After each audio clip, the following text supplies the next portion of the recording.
Subscribe करें हमारा YouTube channel, bell icon को क्लिक करना ना भूलें, जिससे आगे आने वाले सभी यूट्यूब अपडेट्स, वीडियोस, नोटिफिकेशंस आपको मिलते रहें। नमस्कार, परिष्कार की तरफ से आज हम आपके लिए लेकर आए हैं सीबीएसई का मॉडल पेपर केमिस्ट्री का। ये मॉडल पेपर हमारे एक्सपर्ट्स ने बहुत ध्यान में रखकर बनाया हुआ है और यहाँ आपको ये बताया जाएगा कि कौन से क्वेश्चंस आपके लिए इम्पॉर्टेंट हैं, आपको आंसर राइटिंग किस तरीके से करनी है ताकि आप अपने एग्जाम में उसकी तैयारी करके उसके बेसिस पर अच्छे नंबर्स लेकर आ सकें।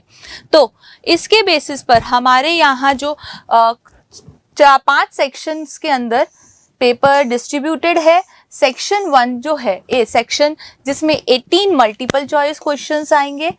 You have to attempt all the questions. Then section B के अंदर 7 क्वेश्चंस आएंगे वेरी शॉर्ट। सेक्शन सी में 5 शॉर्ट क्वेश्चन है। सेक्शन डी जो है केस बेस्ड क्वेश्चंस होंगे। यहाँ आपको केसेस पैराग्राफ दिए जाएगा जिसके बेसिस पर क्वेश्चंस पूछे जाएंगे। सेक्शन ई आपके 3 लॉन्ग क्वेश्चंस पूछे जाएंगे। सो we will discuss all the sections and all the questions one by one along with the answers. Section A जो कि मल्टीपल चॉइस क्वेश्चंस हैं, जिसके अंदर फर्स्ट क्वेश्चन है a first order kinetics is 50% completed into 1.26 into 10⁻14 second.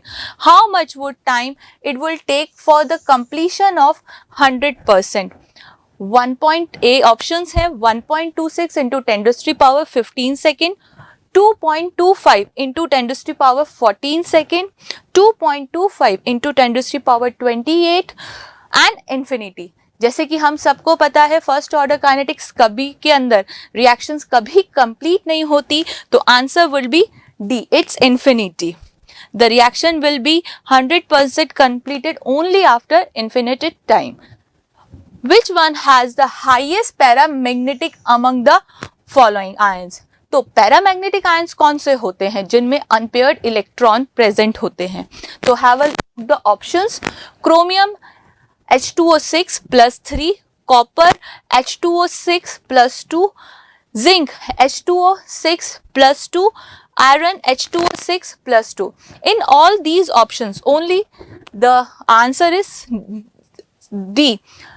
जहां पर it's answer is D, यहाँ जो आयरन है उसका जो ऑक्सीडेशन स्टेट वो +2 है and the +2 oxidation state iron have 6d16 electronic configuration, जिसमें इसके पास 4 अनपेयर्ड इलेक्ट्रॉन है और इसकी हाईएस्ट पैरामैग्नेटिक वैल्यू होगी।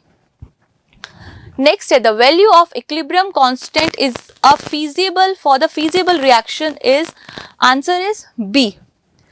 For the feasible reaction, E not positive is positive. Hence, the value of K should be greater than 1 for the feasible reactions. Which of the following is a disaccharide? Options हैं A glucose, B starch, C cellulose and D lactose. यहाँ पर जो आपका answer है वो है D, क्योंकि glucose is a monosaccharides, जो स्टार्च और सेलुलोज हैं they are polysaccharide, only the lactose are here is a disaccharide unit. The carboxylic acid that does not undergo HBZ reaction, answer is D, because for HBZ reaction there should be the presence of alpha hydrogen atom, and only in the case of D you don't have the alpha hydrogen atoms. The conversion of alkyl halide into an alcohol by aqueous NaOH is a classification of A dihydrohalogenation reaction, B substitution reaction, C an additional reaction, D the hydration reaction. Answer will be C, B substitution reaction. Here halide will goes to substitute by OH and it form the alcohol. 7th question, we have three aqueous solution of NaCl A, B, C, where the concentrations are 0.1, 0.01, 0.001 m respectively. The want of value factor for this solution will be in the order of, have a look, IA is lesser than IB, which is lesser than IC, or IA is greater than IB, which is greater than IC. Option third, IA, IB or IC is equal. Option D, IA is lesser than IB and IB is greater than IC.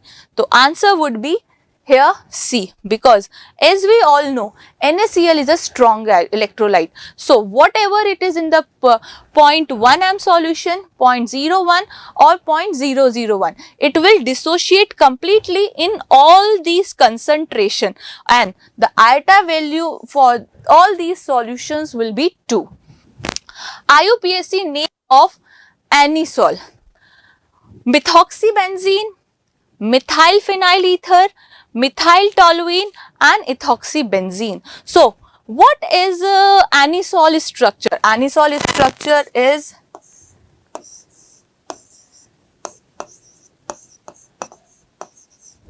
this. So we can say the answer is A, methoxybenzene. Which of the following compound will be butanol on oxidation with alkyline KMnO4? तो इनमें से कौन सा compound है जो अल्काइलिन KMnO4 से reaction देने पर ब्यूटेनॉल बनाएगा? तो हमारे पास ऑप्शन है ब्यूटेन 1 ऑल, ब्यूटेन 2 ऑल, बोथ ऑफ दीज और none of these. So only the butane which have at second position, third position or higher position can form a carbonyl compound or oxidation with KMnO4. Thus the answer is B. The secondary alcohol, 2-butanol form secondary alcohol on oxidation with KMnO4. Lithium contraction is caused due to, हमको पता है lithium contraction lanthanide series में मिलता है, तो ये क्यों मिलता है? A, due to atomic number, B, size of f orbital, C, effective nuclear charge और D, poor shielding effect of 4s. Answer is D, because F का जो शील्डिंग इफेक्ट लगता है वो काफी कम होता है, जिसके कारण जैसे जैसे F न्यूक्लियर पॉजिटिव चार्ज बढ़ता जाता है उसका साइज श्रिंक होता जाता है और हमको यहाँ लेंथेनाइट सीरीज के अंदर कॉन्ट्रैक्शन अवेलेबल दिखता है. Which of the following species are involved in the carbamylin test? Carbylamine test कौन सी सीरीज देती हैं? Isocyanides, COCl2, NO2 plus HCl and all of these. Answer is A.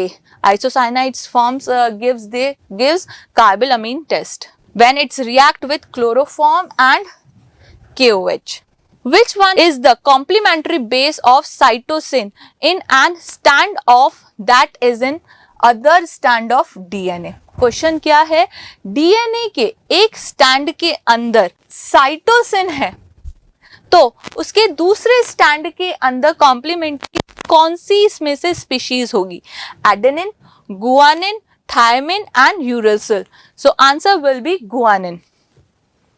Guanine is the complementary base of cytosine in one stand to that of the other stand. The electronic configuration of copper plus 2 is 3d9, whereas copper 1 is 3d10. Which of the following is correct? Usually अगर हम देखते in some other condition तो हमको ये लगता D10 is more stable configuration because it follow a inert get configuration. But तो ये वाला जो हमारा है वो ज़्यादा स्टेबल होना चाहिए. Have a look the options, but यहाँ पर सिचुएशंस थोड़ी सी अलग है. Copper plus 2 is more stable, second copper 2 is less stable, third copper 1 and copper 2 are equally stable. The stability in copper 1 and copper 2 depends on the nature of the copper salt. यहाँ जो copper 1 है, answer आएगा copper 2 is more stable because जो copper 2 है उसके ऊपर nuclear charge है due to the transitions element. यहाँ पर उसके ऊपर जो न्यूक्लियर चार्ज है वो इसको स्टेबलाइज करता है, क्योंकि जिसके कारण जो एनायन है वो इसके ऊपर बहुत अच्छे से अटैक करते हैं और इसका जो सॉल्ट होता है वो काफी स्टेबल होता है। Atomic number of Mn, iron and cobalt are 25, 26 and 27 respectively. Which one of the following inner orbital octahedral complex are diamagnetic? So cobalt NS3 plus 3, it means cobalt is in plus 3 oxidation state. Here in also Mn, magnesium is also in plus 3 oxidation state, and in iron cyanide iron is also in plus 3 oxidation state. So have a look, answer is A. Reason, because इसके अंदर जो cobalt plus 3 है इसका हमारे पास electronic configuration आ गया 25। तो जब इसके अंदर से 3 इलेक्ट्रॉन निकले और जो हमको ऑक्सीडेशन स्टेट मिल रही है उसके अकॉर्डिंग यहाँ नंबर ऑफ अनपेयर्ड इलेक्ट्रॉन हमको मिल रहे हैं वो है 0, और जब नंबर ऑफ अनपेयर्ड इलेक्ट्रॉन 0 होते हैं the nature of the compound is diamagnetic. The half life period for zero order reaction is equals to 0.693 by K, 2K upon R, 2.303 upon K and D, R naught upon 2 by K. Answer is D. Now there are acceleration and reason basis optional questions. Given below are the two statement. One is acceleration and second one is reason. So have a look on acceleration. For a complex reaction, molecularity and order are same. ये बोल रहे हैं complex reaction के लिए मॉलिक्युलरिटी और order same होना चाहिए। Reason, order of the reaction में भी 0, और रीजन क्या है कि ऑर्डर ऑफ द रिएक्शन 0 हो सकता है। Select most appropriate answer for the following. Both A and R are true. A and R are true and R is the correct explanation of A. Question option B, A and R are false, are true, but R is not a correct explanation of A. A is true but R is false and A is false but R is true. Answer is B कि दोनों statements correct हैं। किसी भी complex reaction के लिए मॉलिक्युलरिटी और order of the reaction जरूरी नहीं है कि वो सेम हो, ठीक है। और उसका रीजन है ऑर्डर ऑफ द रिएक्शन जो है उसका रीजन ये नहीं होगा कि जो ऑर्डर ऑफ द रिएक्शन है वो 0 भी हो सकती है। For a complex reaction order of overall reaction is equals to the molecularity of the slowest step, means the rate determining step. So the total number of molecule involved in the slowest step, the order of the reaction are according to this. 17 question, given below are two statement labeled as acceleration and reason. Chemistry of actinoid is more complicated than lanthanoid. Reason, actinoid elements are radioactive in nature. Select the most appropriate answer from the option given below. A, both A and R are true. R is correct explanation. B, both A and R are true but R is not a correct explanation. A, R is true, R is false. D, A is false and R is true. Answer is A. The chemistry of actinoid is more complicated than lanthanoid and the reason is because all the actinoid elements are radioactive in nature. Given below the two statement acceleration and reason. Acceleration, aromatic 1 degree amine can be prepared by carbamyl phthalimide test synthesis. Reason, aryl halide do undergo nucleophilic substitution reaction with anion and formed by phthalimide. Both A and R are true and R is the correct explanation of A. B, both A and R are true but R is not a correct explanation of A. A is true, R is false and A is false, R is true. Have a look, the answer is D. Now we are moving to the section B, which are very short questions. जिसमें आपको 2 marks each का questions है इसके अंदर। तो एक एक करके हम क्वेश्चंस देखते हैं और उनके आंसर्स क्या हैं, हमें किस तरीके से उनके आंसर्स को एक्सप्लेन करना है, हम उस चीज को भी देखते हैं। What are the hydrolysis product of DNA, first part. Second, what happen when D glucose is treated with bromine water.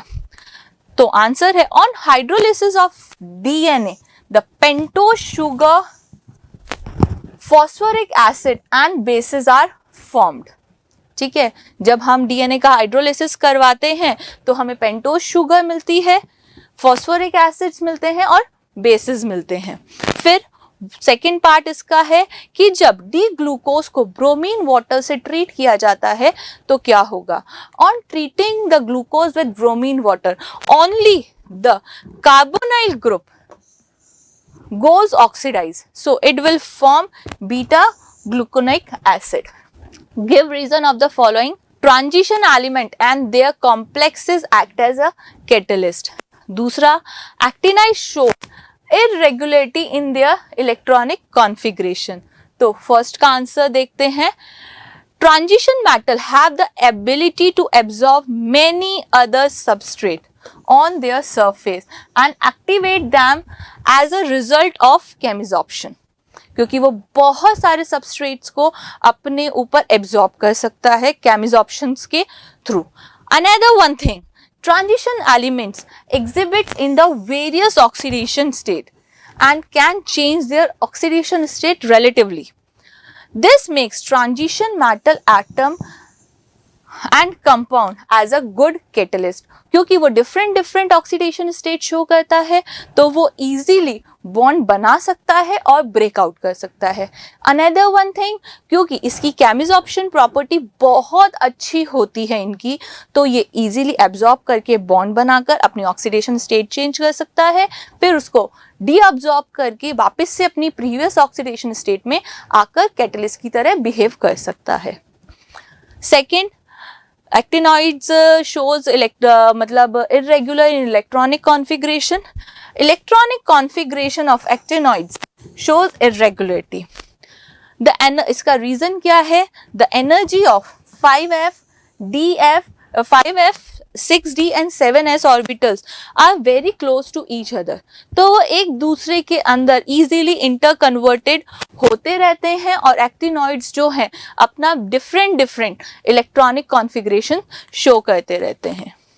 इसका ऑप्शनल क्वेश्चन है, EU+2 is a strong reducing agent. Second है, lanthanide hydroxide is a more basic than the luthanide hydroxide.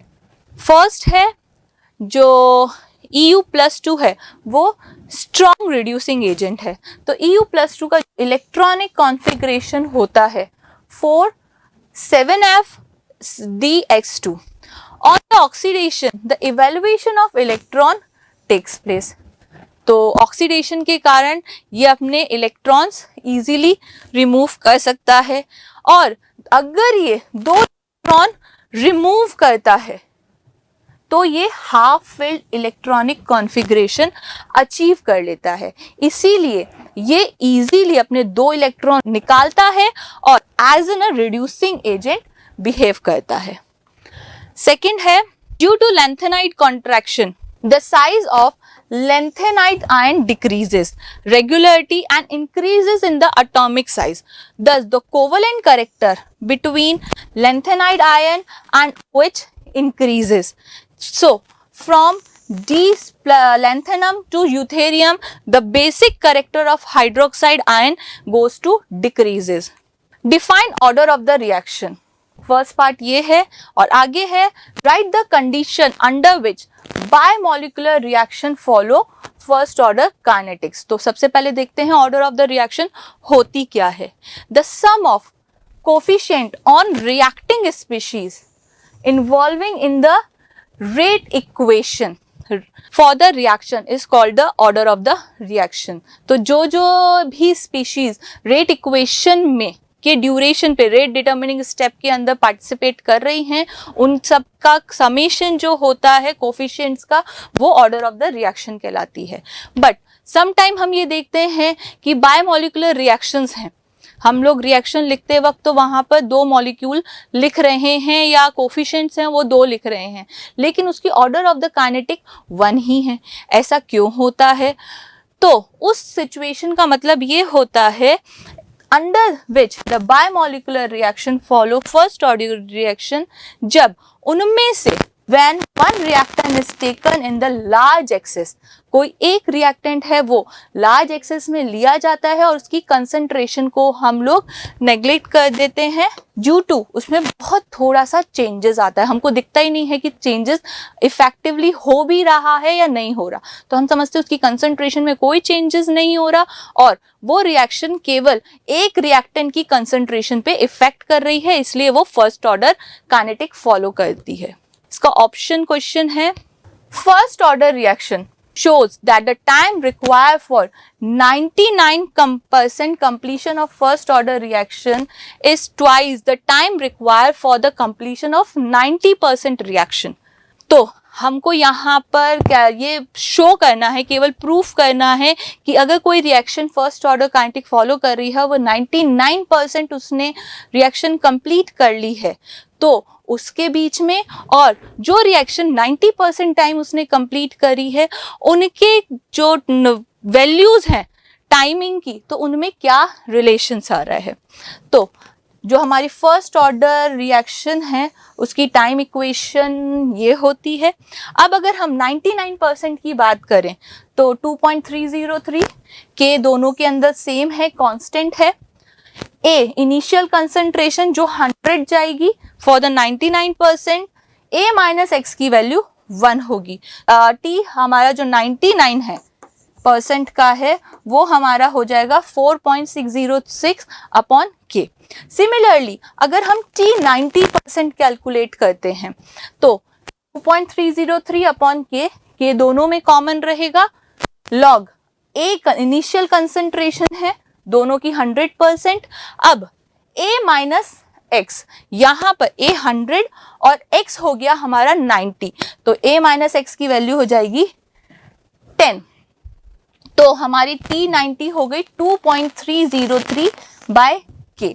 अब हम इन दोनों का ratio निकालते हैं तो T99 upon T90 is equals to value is T2। तो हम इजीली इसको प्रूफ कर सकते हैं कि जो 99 वाली रिएक्शन है वो 2 टाइम्स टाइम ज्यादा लेगी एज कंपेयर टू 90% कंप्लीशन के। नेक्स्ट क्वेश्चन है E nought for the electrochemical cell. कोई इलेक्ट्रोकेमिकल सेल इन्होंने दिया हुआ है, जिंक Zn+2 और copper +2 is converted into copper. यहाँ जो इसका ई नॉट वैल्यू है 1.10 वोल्ट है और टाइम दिया हुआ है 25 degree centigrade. What will be the equilibrium for constant for the cell reaction. हमको इक्विलिब्रियम कांस्टेंट कैलकुलेट करना है, तो इक्विलिब्रियम कांस्टेंट होता है के, जो कि antilog N E naught upon 0.0591 होता है। हमारे ई नॉट की वैल्यू इन्होंने यहाँ पर दी हुई थी और हमने जिसको बिकॉज यहाँ पर ओवरऑल इक्वेशन में 2 इलेक्ट्रॉन का ट्रांसफर हो रहा है, 2 इलेक्ट्रॉन निकल रहे हैं और यहाँ भी 2 इलेक्ट्रॉन निकल रहे हैं, तो यहाँ ओवरऑल 2 इलेक्ट्रॉन का ट्रांसफर जिंक से कॉपर की तरफ हो रहा है, तो n की वैल्यू हमारी 2 हो गई। And on solving the anti-log the answer is 1.67 into 10 raised to the power 37. Give reason for the following. Measurement of osmotic pressure is preferred for the determination of molecular mass of macromolecules such as protein and polymers as compared to other colligative property. Its magnitude is large even for very dilute solution. Macromolecules are generally not stable in higher temperature and polymer have poor solubility. Pressure measurement is around at the room temperature and molarity of the solution is used instead of molality. Next question है Aquatic animals are more comfortable in cold water than in warm water. हमको पता है जो gases की solubility होती है वो cold water के अंदर अच्छी होती है as compare to warm water. तो इसी रीजन से जो ऑक्सीजन है वो कोल्ड वाटर में ज़्यादा सॉल्युबल होती है as compare to due to the large low temperature as compare to in the warm water, और वो इजीली जो एक्वेटिक एनिमल्स हैं वहाँ पर रेस्पिरेशन शो कर सकते हैं। What is the mean by disproportion reaction? Give one example of the disproportion reaction in aqueous solution. तो disproportion reaction क्या होती है? The reaction in which an element undergoes self oxidation and reduction, जिसके अंदर खुद ही के अंदर ऑक्सीडेशन हो और रिडक्शन हो। तो यहाँ पर हमने aqueous Cu+ का इक्वेशन दिखा रखी है। यहाँ पर Cu+2 में कन्वर्ट हो रहा है, इसका मतलब इसका ऑक्सीडेशन हो रहा है, और ये ही कॉपर सॉलिड में कन्वर्ट हो रहा है, copper in the zero oxidation state, इसका मतलब इसका रिडक्शन हो रहा है। So this is the proper example of disproportion reaction in aqueous medium.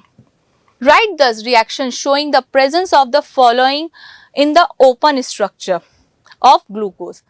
एक दिया हुआ है कार्बोनाइल कंपाउंड, तो कार्बोनाइल ग्रुप का glucose react with bromine water to form gluconic acid in which N aldehyde group CHO is oxidized and convert into the carboxylic acid which confirm the presence of carbonyl group।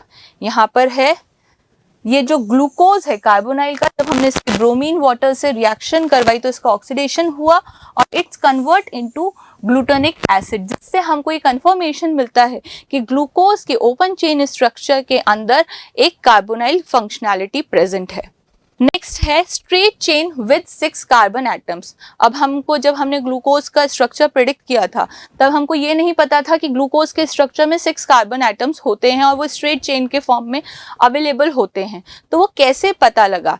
जब हमने glucose को HI से reaction करवाई in the presence of red phosphorus, तो यहाँ पर जितने भी कार्बन्स थे, जितने भी carbon they goes to reduce and it's converted into n hexane, जिससे क्योंकि हमको पता है HI is a strong reducing agent, और ये फटाफट से जितने भी स्ट्रेट चेन में कार्बन्स होते हैं या हम बोले तो उन सबको ये रिड्यूस करके एक मतलब नॉर्मल एल्केन ग्रुप दे देता है, जो कि यहाँ पे हमें एन हेक्सेन बना, स्ट्रेट चेन ऑफ हेक्सेन बनी, और जिससे हमें पता चला कि जो ग्लूकोज है उसकी स्ट्रेट चेन के अंदर 6 कार्बन एटम्स प्रेजेंट हैं।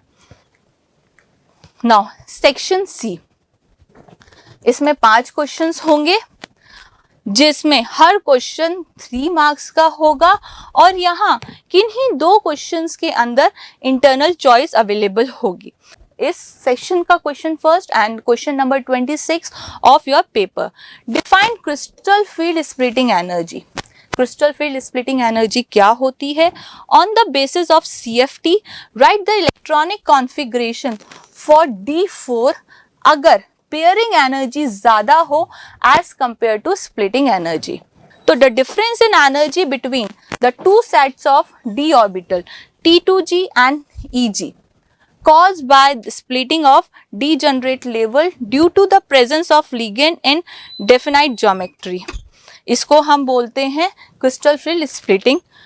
अगर हम इलेक्ट्रॉनिक कॉन्फ़िगरेशन D4 की बात करें तो हमारी जो इलेक्ट्रॉनिक कॉन्फ़िगरेशन होगा T3 एंड E1G। इसका सेकेंड पार्ट है nickel cyanide 4 is a colourless where as nickel hexa 6 is green. Why? अगर हम यहाँ पर क्वेश्चंस के अकॉर्डिंग देखें तो निकल बोथ केसेस के अंदर +2 ऑक्सीडेशन स्टेट के अंदर है, बट स्टिल जो निकल साइनाइड का जो मॉलिक्यूल है वो है कलरलेस, और निकल का जो एक्वा का सॉल्यूशन है वो है ग्रीन कलर का। तो उसका रीज़न क्या है? जो निकल H2O6 के अंदर है, मैंने आपको बोला ये +2 ऑक्सीडेशन स्टेट में है, इसका इलेक्ट्रॉनिक कॉन्फ़िगरेशन डेफिनेटली 3D8 होगा। तो इट हैज, अब दो अनपेयर्ड इलेक्ट्रॉन होते हैं which do not pair up in the presence of weak H2O। यहाँ पर जो H2O है वो वीक लिगेंड है, ठीक है। तो यहाँ जब इलेक्ट्रॉनिक कॉन्फ़िगरेशन फिलअप होगा तो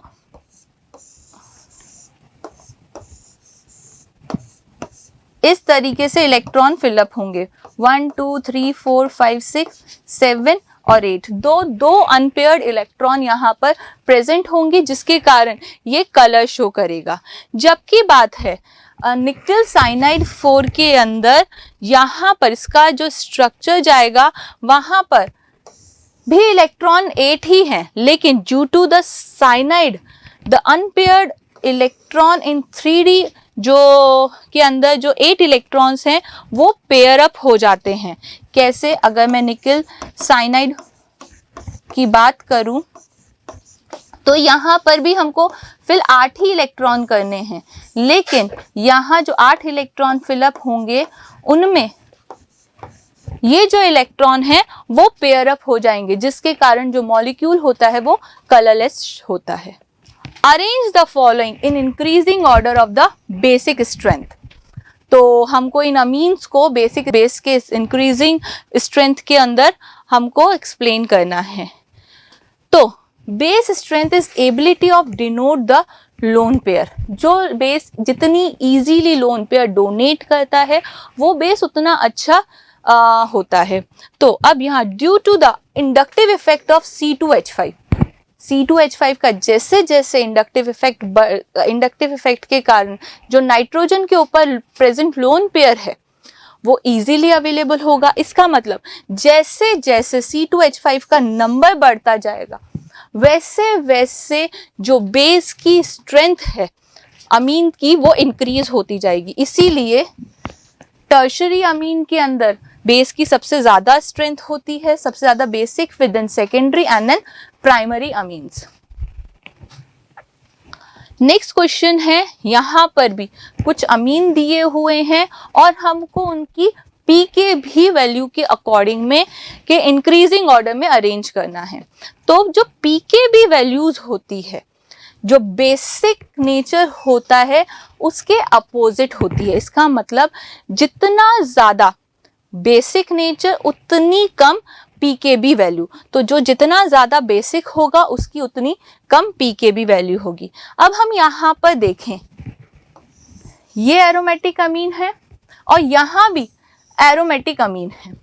इन दोनों एरोमेटिक ग्रुप के कारण जो नाइट्रोजन है उनके लोन पेयर हैं वो रिंग के अंदर सर्कुलेट करते रहते हैं, जिसके कारण वो उतने इजीली अवेलेबल नहीं होते। तो कंपेरेटिव टू ऑल, सबसे ज्यादा बेसिक नेचर है वो है बेंजाइल अमीन का, और बेंजाइल अमीन की इसलिए पीकेबी वैल्यू सबसे कम हुई।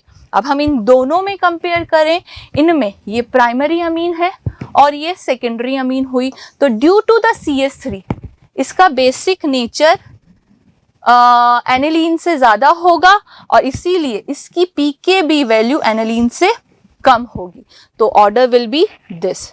Why electrophilic substitution in aromatic amine take place more readily than benzene? हमको पता है जो अमीन है वो जो होता है स्ट्रॉन्ग एक्टिवेटर्स होते हैं, ठीक है, और जो कि एरोमेटिक रिंग को एक्टिवेट करते हैं towards the aromatic substitution reaction, क्योंकि जो इसका लोन पेयर है वो एरोमेटिक रिंग में डीलोकलाइज होता है। तो एरोमेटिक रिंग का जो न्यूक्लियोफिलिक कैरेक्टर है वो और बढ़ जाता है, उसके ऊपर फटाफट से जो इलेक्ट्रोफाइल है वो आके अटैक करता है। इसी रीजन से the aromatic ring through delocalize of the lone pair of the nitrogen atom over the aromatic ring. Due to strong activating effect of NH2 group, aromatic amine undergo electrophilic substitution reaction readily than the benzene. Next question है, a first order reaction is 50% complete in 40 minutes at 300 Kelvin and in 20 minutes at 320 Kelvin. Calculate the activation energy of the reactions. हमको यहाँ पर log 2 की, log 4 की और R की values दी हुई हैं। तो हमें एक्टिवेशन एनर्जी का फॉर्मूला पता होता है। हमारी एक्टिवेशन एनर्जी का फॉर्मूला ये होता है, जहां हमें ये दिया हुआ है कि जो 50% रिएक्शन है 40 मिनट्स में कन्वर्ट हुई है, और जबकि बात है अगर यही रिएक्शन 20 मिनट्स में कन्वर्ट होगी तो उसकी क्या रिएक्शन होगी। तो हम लोग को T1 दिया हुआ है, T2 दिया हुआ है, और हमको K2 अपॉन K1 की वैल्यू पता है 2 है। तो हमने इन सब की वैल्यूज को पुट किया और जो हमारी एक्टिवेशन एनर्जी निकली वो निकली 27.66 किलो जूल पर मोल। Explain why, in spite of being an electron withdrawing group, chlorine is ortho-para-directing in electrophilic substitution reaction. यहाँ जो हैलोजेंस होते हैं स्पेसिफिकली क्लोरीन, वो काफ़ी एरोमेटिक इलेक्ट्रोफिलिक सब्स्टिट्यूशन रिएक्शन में इंटरेस्टिंग फिनोमिना दिखाते हैं। हमको पता है ये चीज़, जितने भी इलेक्ट्रॉन विड्रॉइंग ग्रुप्स होते हैं they all are meta directing, but in spite of electron negative nature जो हैलोजेंस होते हैं they are ortho para directing. ऐसा क्यों होता है? तो chlorine is an electron withdrawing group, yet it is ortho para directing in nature in electrophilic aromatic substitution reaction because chlorine is present in benzene ring। तो ये अपने electron है, it release electron by resonance, क्योंकि ये benzene ring से attached है तो ये रेजोनेंस के थ्रू इलेक्ट्रॉन देता है। रेजोनेंस के थ्रू जो इसका इलेक्ट्रॉन ट्रांसफर होता है वो होता है ऑर्थो एंड पैरा पोजीशन पे। इस रीजन से ये ऑर्थो पैरा डायरेक्टिंग तो होता है, ठीक है, लेकिन बट इंडक्टिव इफेक्ट के कारण ये जो क्लोरीन एटम है destabilise the intermediate carbocation form by the resonance. लेकिन ये कार्बोकेटायन को डिस्टेबलाइज करता है और इस रीजन से ये ऑर्थो पैरा डायरेक्टिंग बट ये एरोमेटिक इलेक्ट्रोफिलिक सब्स्टिट्यूशन रिएक्शन को सप्रेस भी करता है। This is the example. Electrophile ने अटैक करा, यहाँ पर अरेनियम कार्बोकेटायन बना, लेकिन क्योंकि अरेनियम कार्बोकेटायन क्लोरीन के ऊपर जा रहा है जिसके कारण इसका माइनस आई जो इंडक्टिव इफेक्ट होता है जिसके कारण ये इसको कार्बोकेटायन को डिस्टेबलाइज तो करता है, लेकिन स्टिल इस ड्यूरेशन पे ऑर्थो और पैरा पोजीशन पर ही जो ये पॉजिटिव चार्ज सर्कुलेट होता है। अकाउंट इसका ऑप्शनल क्वेश्चन है, account the following electrophilic substitution reaction in haloarenes occur slowly. It is due to the fact that non-bonding pair of electron on the halogen are conjugated with the ring, causing resonance stabilization of haloarene by delocalization of electron. Haloalkanes, though polar, are insoluble in water. Haloalkanes polar तो होती हैं लेकिन ये water में insoluble होती हैं. They fails to form hydrogen bonds to water and more energy required to break a hydrogen bond. इसी reason से ये insoluble होती हैं. Arrange the following in increasing order of the reactivity towards SN2 displacement. SN2 means bimolecular substitution reaction. तो हमारे पास जो options हैं वो हैं 2-bromo-2 methyl butane, 1-bromopentane and 2-bromopentane. इनमें से हमको बताना है क्या इनका SN2 के अकॉर्डिंग इंक्रीजिंग ऑर्डर क्या है। तो अगर हम इनके स्ट्रक्चर्स देखें तो हमारे पास 2-bromomethyl butane क्या हुआ,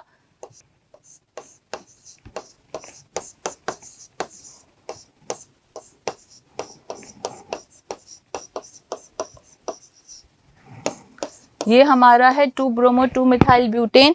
तो हमें ये साफ दिख रहा है this is tertiary carbocation position, तो ये SN1 के थ्रू होगा। दूसरा हमारे पास है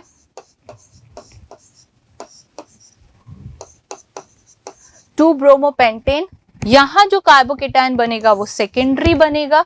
तो कंपेरेटिवली जो SN2 है सबसे कम इसमें हुआ, फिर उससे ज्यादा इसमें होगा, जबकि जो हमारा 1 ब्रोमोपेंटेन है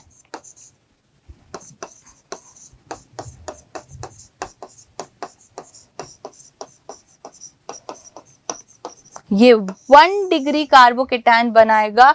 तो इस रीजन से इसमें SN1 सबसे कम और SN2 सबसे ज्यादा होगा। तो इसका जो ऑर्डर है वो इस तरीके से है। नेक्स्ट है consider the following reaction. Silver plus is converted into silver and cadmium is converted into cadmium plus 2. The standard electrode potential for the cell is 0.80, जो सिल्वर का रिडक्शन पोटेंशियल दिया हुआ है, और कैडमियम का जो रिडक्शन पोटेंशियल दिया हुआ है वो है -0.4 volt. What is the standard reduction standard potential of E not? हमको सबसे पहले कैलकुलेट करना है standard potential of E not. तो इसकी हाफ सेल रिएक्शन इस तरीके से दी हुई है सिल्वर इलेक्ट्रोड की, और कैडमियम इलेक्ट्रोड की इस तरीके से दी हुई है, जो कि एनोड की तरह बिहेव कर रहा है। अब यहां पर हम देखते हैं ये रिडक्शन पोटेंशियल और हम लोगों को वैल्यूज दी हुई थी। For the electrochemical series in which this reaction take place, which electrode is a negative electrode? The negative electrode is always the electrode whose reduction potential is smaller value or electrode where oxidation occurs. जहां पर oxidation होता है या फिर हम बोलें जिसका standard reduction potential कम होता है, वो हमेशा नेगेटिव इलेक्ट्रोड की तरह बिहेव करता है। और यहाँ पर जो कैडमियम है उसका स्टैंडर्ड रिडक्शन पोटेंशियल -0.4 दिया हुआ है, जबकि सिल्वर का 0.8 दिया हुआ है। इसका मतलब this will be the negative electrode. Section D, the following questions are the case based equation. आपको यहाँ एक पैराग्राफ दिया जाएगा जिसमें कुछ केसेस बताए जाएंगे और आपको उनके बेसिस पर आंसर देने हैं। Scuba apparatus include a tank of compressed air toted by diver on his or her back, a hose for carrying air to a mouthpiece, and a face mask that covers the eyes and the nose. Regulator that control air flows and gauges that indicates depth and how much air remain in the tank. A diver who stay down too long, swim to depth or come up too fast can end up with a condition called the bend. In this case, bubbles of the gas in the blood can cause intense pain and even death. तो इस overall में हमें जो scuba जो diverse होते हैं apparatus, scuba apparatus का principal explain किया हुआ है कि किस तरीके से जो डाइवर्स होते हैं, जो डेप्थ के अंदर नीचे पानी के अंदर जाते हैं, टैंक अपने साथ कैरी करते हैं, उनके नोज पे मास्क लगा होता है जिस टैंक के थ्रू जो गैसेस हैं वो सप्लाई होती रहती हैं। लेकिन अगर वो बहुत ज़्यादा डेप्थ में गए हैं और नीचे से एकदम तेज़ी से आते हैं तो उस केस में उनकी डेथ हो जाती है और उस डेथ कंडीशन को हम बोलते हैं बेंड। तो अब उसका रीज़न और इसके बेसिस पर क्वेश्चंस पूछे गए हैं आपसे।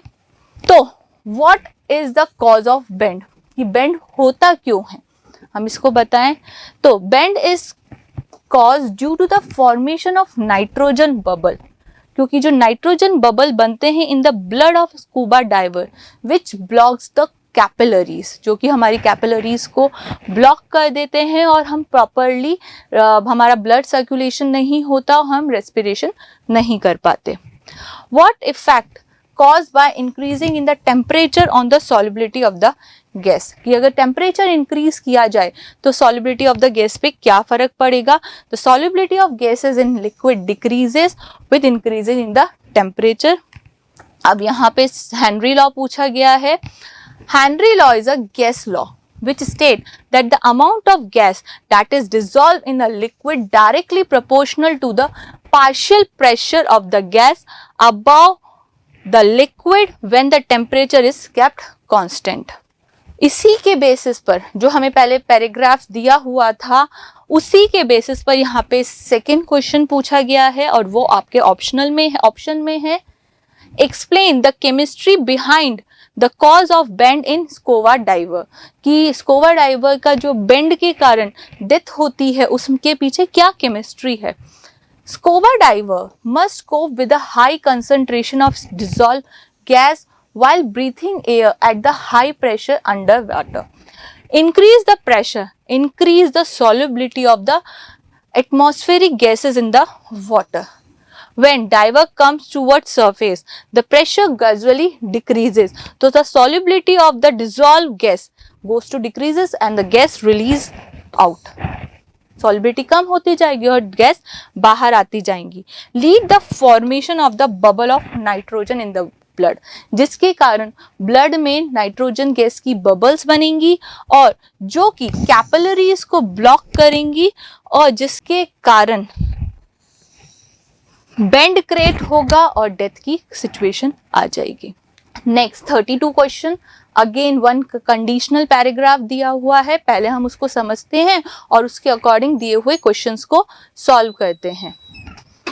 इन spite of prediction the stable noble gas compound since at least 192 unsuccessful attempt of their synthesis give rise to widely held opinion that noble gas are not only noble but inert.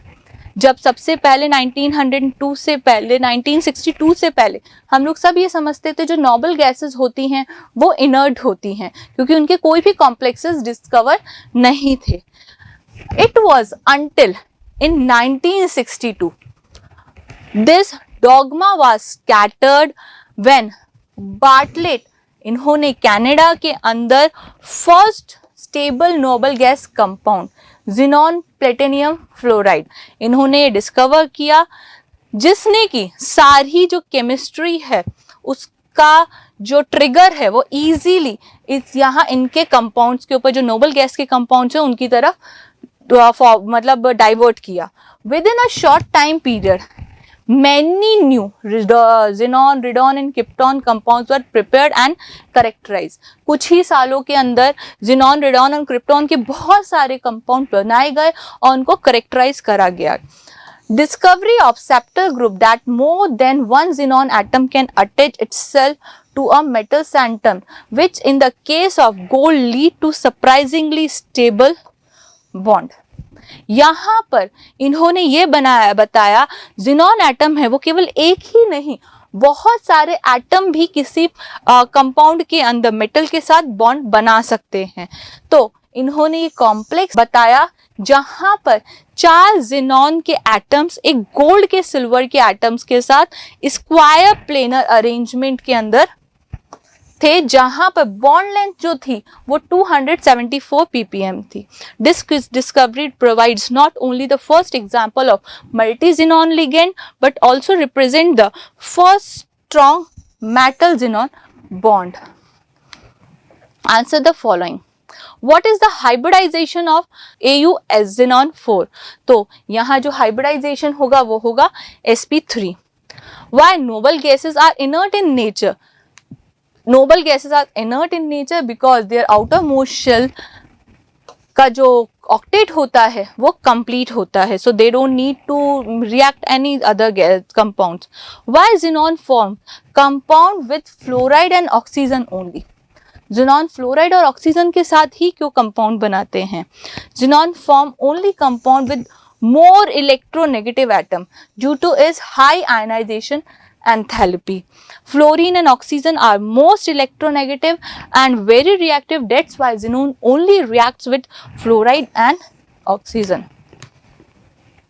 अब इसी का alternative question है उसी paragraph के according.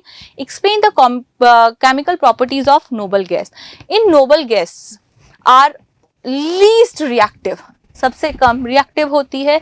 There inertness of chemical reactivity towards the attribute the following reaction. Noble gases except 1s2 इनका जो electronic configuration होता है वो फिल्ड होता है ns2p6 और जिसके कारण ये इनर्ट होती हैं, लेस रिएक्टिव होती हैं. सेकेंड पार्ट है they have high ionization enthalpy and more electron positive electron gain enthalpy. Section E, यहाँ पर जो हमें लॉन्ग क्वेश्चन अटेम्प्ट करने हैं और उनके मार्क्स जो हैं 5 मार्क्स ईच है. Give equation of the following reaction when phenol treated with concentrate HNO3. तो जब फिनॉल की HNO3 के साथ रिएक्शन होती है तो it's a nitration reaction and as we know phenol is ortho para ditracting group, so nitro group goes on ortho and para position and it form ortho nitrophenol or para nitrophenol. Propene is treated with B2H6 followed by oxidation. यहाँ पर जो reaction हो रही है it is propene के ऊपर addition reaction जा रही है, जहां पर एक तरफ H अटैक करेगा और दूसरी तरफ OH अटैक करेगा.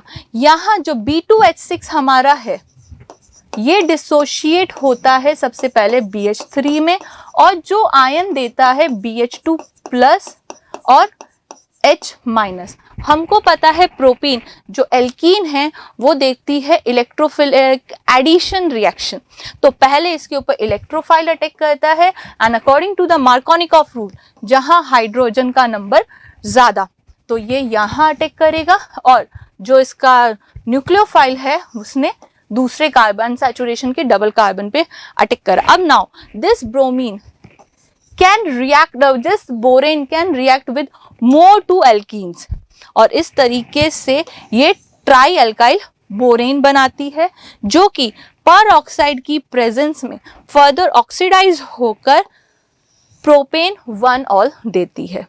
उसके बाद नेक्स्ट क्वेश्चन है sodium tertiary butoxide is treated with CH3Cl. जब सोडियम टर्शरी ब्यूटॉक्साइड की रिएक्शन हम एल्काइल हैलाइड से करवाते हैं तो यहाँ पर सोडियम हैलाइड निकलता है और सोडियम की जगह पर जो एल्काइल ग्रुप है वो आ जाता है और हमको जो प्रोडक्ट मिलेगा 2-methoxy 2-methyl propane. How will you distinguish between 1 butanol and 2 butanol? Arrange the following in the increasing order of the acidity. तो पहला आंसर है आइडोफॉर्म टेस्ट. इसके थ्रू हम 1 और 2 ब्यूटेनॉल को डिस्टिंग्विश कर सकते हैं क्योंकि जो 2 ब्यूटेनॉल है वो आयोडीन और NaOH के साथ ट्रीट करने पर येलो प्रेसिपिटेट देता है, जबकि जो प्राइमरी अल्कोहल है वो इसके साथ ट्रीट नहीं होता और वो कोई प्रेसिपिटेट नहीं देता. सेकंड है ये इसकी इक्वेशन है, सेकेंडरी अल्कोहल है जो आयोडीन और NaOH के साथ ट्रीट करने के कारण हमको येलो प्रेसिपिटेट देता है. ठीक है, जबकि और येलो प्रेसिपिटेट जो हमको मिलता है which is of sodium iodide, जबकि हमको प्राइमरी अल्कोहल की कंडीशन में नहीं मिलता. और अगर हम एसिडिटी ऑर्डर देखें तो फिनॉल का सबसे ज्यादा होता है, then water and then ethanol का, क्योंकि फिनॉल H+ आयन डोनेट करके मोर स्टेबल फिनॉक्साइड आयन बनाता है. That's why it is more acidic then water. इसका ऑप्शनल क्वेश्चन है right the reaction involve in the following reaction. Hoffmann bromide degradation की reaction है जो एसिड अमाइड है bromine और NaOH की प्रेजेंस में प्राइमरी अमीन में कन्वर्ट होते हैं जिसको हम हॉफमैन ब्रोमाइड डिग्रेडेशन कहते हैं. तो यहाँ पर भी अमाइड है जो कि प्राइमरी अमीन में कन्वर्ट हुआ जिसको हमने हॉफमैन ब्रोमाइड डिग्रेडेशन बोला.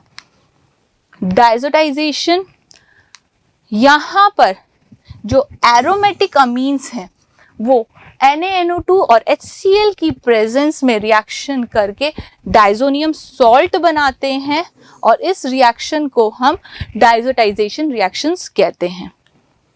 गार्बिल phthalimide synthesis. Thalamide in the presence of alcoholic KOH first of all convert into potassium salt of amide. फिर उसके बाद जो कि एल्काइल हैलाइड से रिएक्शन करके एन एल्काइल थैलेमाइड बनाता है. फर्दर जो कि बेस की प्रेजेंस के अंदर अमीन मॉइटी को निकाल कर यहाँ हमको कंपाउंड देता है. Give reason. जो एक्वस सॉल्यूशन मीडियम में सेकेंडरी अमीन ज्यादा बेसिक है देन द टर्शरी अमीन. हमने अमीन्स की बेसिसिटी के बारे में पहले भी एक क्वेश्चन सॉल्व किया और हमने वहाँ पढ़ा था कि इन द गैसियस फेज जो टर्शरी अमीन है वो ज़्यादा बेसिक होती है एज कंपेयर टू सेकेंडरी और प्राइमरी अमीन। बट हम यहाँ पूछ रहे हैं कि एक्वस सॉल्यूशन के अंदर जो सेकेंडरी अमीन है वो ज़्यादा बेसिक है देन द टर्शरी अमीन। ऐसा क्यों?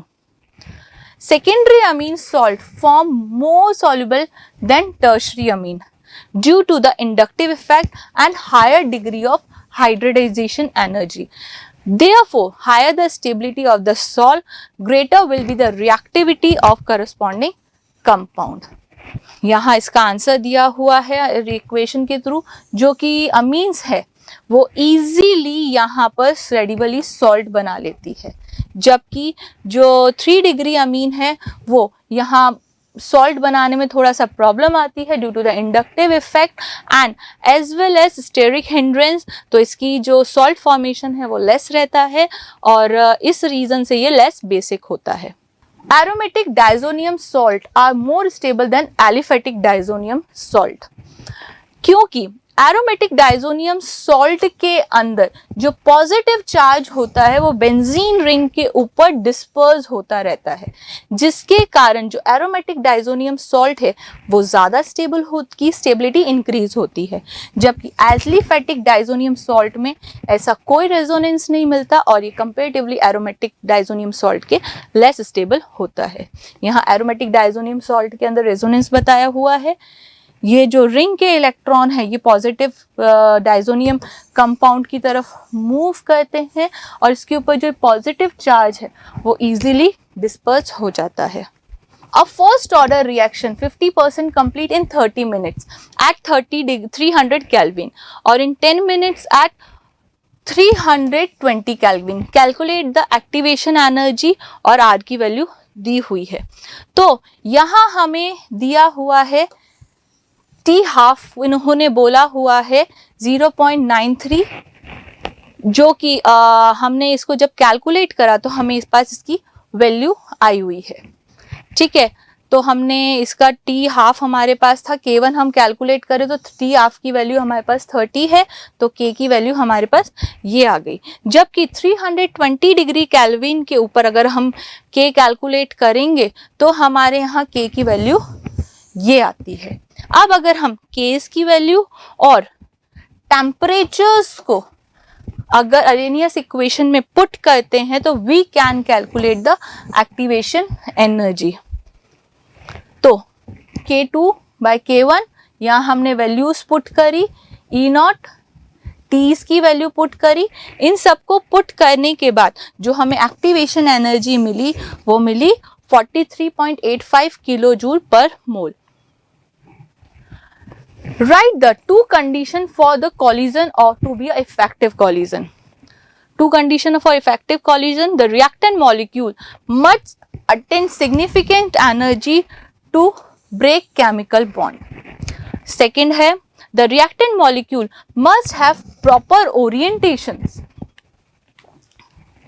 How order of the reaction and molecularity differ towards a complex reaction. A number of reacting species that collide simultaneously in a chemical reaction is called molecularity of the reaction. जो भी जितनी भी species collide कर रही हैं reaction के अंदर हम उसको मॉलिक्युलरिटी कह लेते हैं, लेकिन जो ऑर्डर ऑफ द रिएक्शन होती है वो स्पेसिफिकली वो ही रिएक्शन होती है the sum of the coefficient of the reacting species जो केवल रिएक्ट कर रही है is the order of the reaction. That's why the molecularity has no significance while the order of the reaction is applicable. Calculate the freezing point of the solution when 1.9 gram magnesium chloride, यहाँ पे हमको magnesium chloride का wait दिया हुआ है और ये इसका मॉलिक्यूलर वेट दिया हुआ है, was dissolved in 50 gram of water assuming magnesium chloride undergoes complete ionization। तो कंप्लीट आयनाइजेशन होगा तो इसकी I की वैल्यू 3 हो जाएगी। KF फॉर वाटर हमको दिया हुआ है और हमको इस वैल्यूज को पुट करना है। मैग्नीशियम की वैल्यू, वाटर के मास की वैल्यू, मैग्नीशियम का मॉलिक्यूलर मास इन्होंने दिया हुआ है।